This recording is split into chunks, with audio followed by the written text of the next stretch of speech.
Continue with the chapter rectification of errors. In this video we are going to discuss another topic that is credit balance in suspense account. इससे पहले वाली video में हमने debit balance के साथ सीखा. Now in this video we are going to discuss about the credit balance. So question number 25th is, there were errors in the trial balance of Jasbir on 31st December 2018 and the difference is of rupees 15,800 in the books was carried to the credit of the suspense account. On going through the books, you find that you give journal entries to rectify the above errors and show the suspense account. आपको question में बताया गया है कि जसबीर ने अपना trial balance बनाया और उसके ट्रायल बैलेंस में डिफरेंस आया 15,800 का, जो हमने सस्पेंस अकाउंट में क्रेडिट में डाल दिया. तभी इस टॉपिक का नाम लिखा गया है क्रेडिट बैलेंस, क्योंकि आपको क्वेश्चन में उसका क्रेडिट बैलेंस ही गिवन है. जब आपने उसकी बुक्स देखी तो आपको कुछ गलतियों के बारे में पता लगा. अब आपने जर्नल एंट्रीज भी डालनी है और आपको सस्पेंस अकाउंट भी शो करना है. So let us start. The very first entry is rupees 5,400 received from mister Rajiv was posted to the debit of his account. Mister Rajiv से आपने पैसे रिसीव किए. जब हम पैसे रिसीव करते हैं तो cash account debit to Rajiv. Rajiv का अकाउंट क्या होना चाहिए था? Credit with 5,400. आपने क्रेडिट नहीं किया, आपने क्या कर दिया? गलती से राजीव का अकाउंट डेबिट कर दिया. क्लियर है? अब राजीव का एक्चुअल में क्रेडिट बैलेंस आना चाहिए था, तो अब आप राजीव का अकाउंट क्या कर दोगे? Credit Rajiv account. जो गलती से 5,400 डाले थे वो भी करेक्ट करने हैं और जो एक्चुअल में 5,400 था वो भी डालोगे. मतलब टोटल आप जब डालोगे 10,800 तो वो गलती भी ठीक हो जाएगी और जो एक्चुअल बैलेंस आना चाहिए था वो भी आप लिख दोगे. अब इसमें हमारे पास डेबिट में कुछ नहीं है, तो जर्नल एंट्री को कंप्लीट करने के लिए हम डेबिट में क्या लिख देंगे? Suspense account 10,800. हाँ जी, क्लियर है. Second is rupees 1,000 being purchase return was posted to the debit of purchases account. Purchase return था एक्चुअल में और आपने गलती से क्या लिख लिया? परचेजेस. ठीक है. जब परचेज रिटर्न होता है तो वो क्रेडिट बैलेंस आना चाहिए था परचेज रिटर्न का विद रुपीज 1,000. आपने गलती से लिख लिया परचेजेस अकाउंट डेबिट 1,000. ठीक है. अब गलती से परचेजेस को डेबिट कर लिया है तो गलती को ठीक करने के लिए परचेजेस को क्या कर देंगे? अब हम क्रेडिट. ठीक है, 1,000 के साथ. और जो एक्चुअल में क्रेडिट में परचेज रिटर्न आना था वो तो आपने लिखा ही नहीं, तो उसको अब लिख देंगे परचेज रिटर्न 1,000. सो जो गलती से डेबिट किया था उसको क्रेडिट कर दिया, जो एक्चुअल में क्रेडिट आना चाहिए था वो आपने लिख लिया. अब इस ट्रांजेक्शन में, इस जर्नल एंट्री में डेबिट में हमारे पास कुछ नहीं है, तो डेबिट में हम क्या लिख देंगे? Suspense account debit. 1,000 1,000 टोटल आ जाएगा 2,000 और जर्नल एंट्री हो जाएगी complete. Third is discount received rupees 2,000.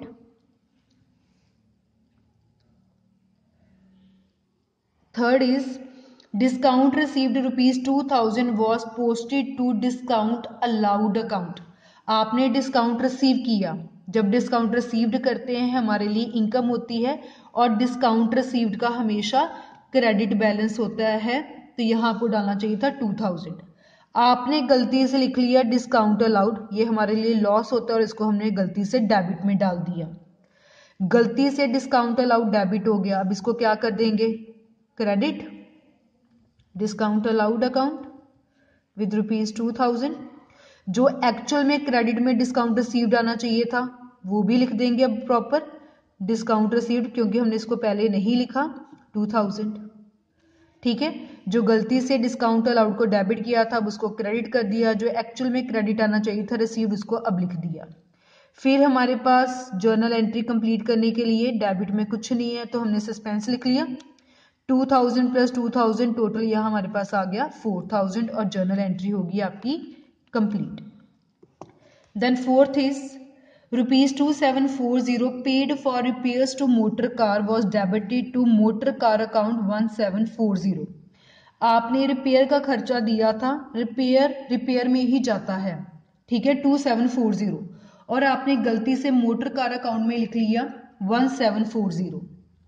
So actual में वर्ड आना चाहिए था कार की रिपेयर करवाई है, कार रिपेयर अकाउंट डेबिट, वो आपने कार रिपेयर करवाई है 2740 की, खर्चा है ना तो डेबिट आना था।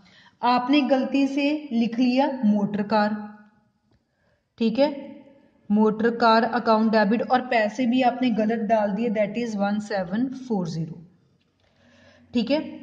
अब एक्चुअल में कार रिपेयर डेबिट होना था, अब हम कर देंगे कार रिपेयर को debit, car repair account debit, that is 2740।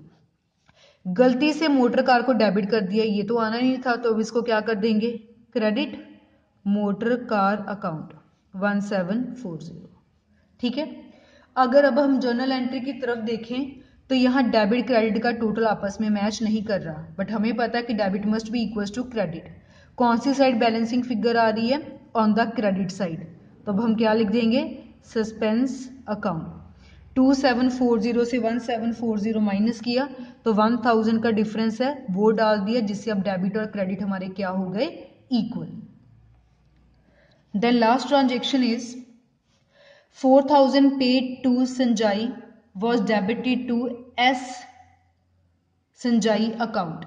4000 आपने संजाई को पे किया था, बट आपने एस संजाई के अकाउंट में डाल दिया, ठीक है। सो जब हम किसी को पैसा पे करते हैं तो पर्सन का अकाउंट क्या होता है, डेबिट, तो आपके डेबिट में आना चाहिए था संजाई अकाउंट डेबिट विद ₹4000। आपने गलती से लिख लिया एस संजाई अकाउंट डेबिट 4000, नाम ही गलत डाल दिया। सो एक्चुअल में संजाई का अकाउंट क्या होना चाहिए था, डेबिट, तो इसको अब लिख लेंगे।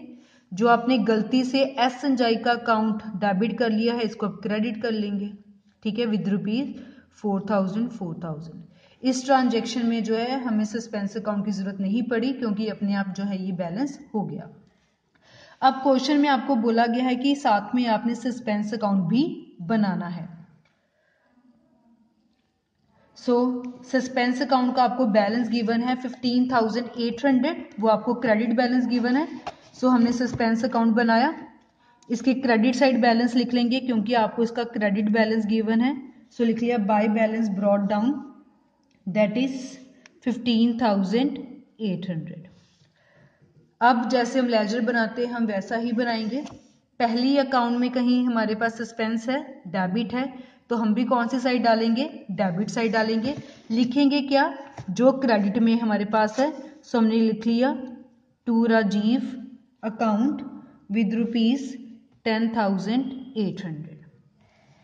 सेकेंड एंट्री देखिए तो इसमें भी हमारे पास सस्पेंस है, डेबिट। लिखना क्या है, जो क्रेडिट में होगा, क्रेडिट में दो है तो दोनों ही हम लिख देंगे, परचेज और परचेज रिटर्न विद ₹1000। ये बिल्कुल सेम है जैसे आपने लेजर सीखा है। So to purchases account, to purchase return account 1000। Then third transaction देखिए तो इसमें भी हमारे पास सस्पेंस डेबिट में है, और क्रेडिट में हमारे पास डिस्काउंट अलाउड और डिस्काउंट रिसीव्ड है। डेबिट है तो डेबिट साइड डालेंगे। लिखना क्या है, जो रिवर्स क्रेडिट में होगा, ठीक है। सो इसको भी हम लिख देंगे डिस्काउंट अलाउड अकाउंट, आपने कंप्लीट लिखना है, ठीक है। Discount received account 2000। Then fourth transaction में सस्पेंस अकाउंट हमारे पास क्रेडिट में है, अमाउंट है 1000। लिखना क्या है, जो डेबिट में होगा, बट पैसे सस्पेंस अकाउंट के सामने वाले आने चाहिए, दैट इज 1000। सो क्रेडिट में है तो क्रेडिट साइड लिखेंगे बाय कार रिपेयर, बट पैसे आपने डालने हैं जो सस्पेंस अकाउंट के सामने है 1000। लास्ट ट्रांजेक्शन देखें तो इसमें तो सस्पेंस अकाउंट है ही नहीं, क्लियर। सो सस्पेंस अकाउंट में जितनी भी एंट्री थी वो हमने सारी लिख ली। लास्ट में इसका टोटल करेंगे। सो अगर डेबिट साइड का टोटल करें तो ये हमारे पास बन रहा है 16,800। क्रेडिट साइड का करें 16,800। यहाँ कोई क्लोजिंग बैलेंस नहीं आएगा क्योंकि सारी गलतियां ठीक कर दी हैं। सस्पेंस अकाउंट टेम्परेरी अकाउंट है, वो अपने आप क्लोज हो जाएगा जब डेबिट और क्रेडिट ऑटोमेटिकली इक्वल आ जाएंगे, clear. So this was about question number 25 in which we discussed about the rectification entry and suspense account with the credit balance.